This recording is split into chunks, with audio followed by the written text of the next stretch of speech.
कि आज शाम का जो विषय है, चेतना, विज्ञान और लोकतंत्र पर जो व्यवस्थित आक्रमण हो रहा है बीजेपी और आरएसएस के द्वारा, उससे हम कैसे निपटें, उसका सामना हम कैसे करें, इस चुनौती का मुकाबला हम कैसे करें, उस पर हम बात कर रहे हैं, इस पर बहस हो रही है। और जो जोड़ने वाला धागा है इन तीनों विषयों में, जो कनेक्टिंग थ्रेड है, वो साइंटिफिक टेम्पर है। और साइंटिफिक टेम्पर के बारे में बहुत कुछ कहा गया है।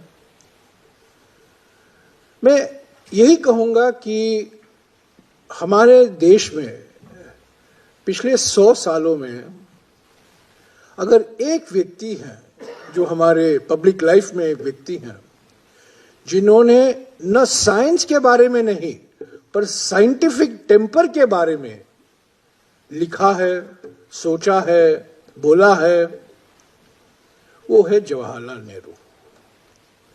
कई लोगों ने विज्ञान के बारे में तो लिखा है और बोला भी है, पर साइंटिफिक टेम्पर, जो वैज्ञानिक दृष्टिकोण, वैज्ञानिक सोच के बारे में बहुत कम लोगों ने बोला है और कहा है।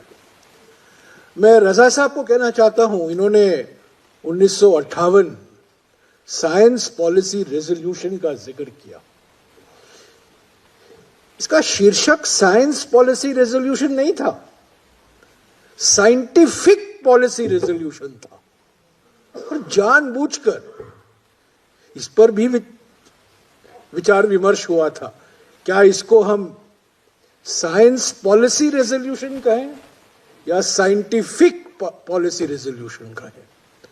और जवाहरलाल नेहरू जी का सोच था कि यह सिर्फ विज्ञान की बात नहीं है, वे एक वैज्ञानिक सोच की बात है जो न केवल विज्ञान से रिश्ता है पर अर्थशास्त्र से भी इसका संबंध है, साहित्य से भी इसका संबंध है, और अलग अलग क्षेत्रों में जो हम काम करते हैं उसमें वैज्ञानिक सोच की जरूरत है।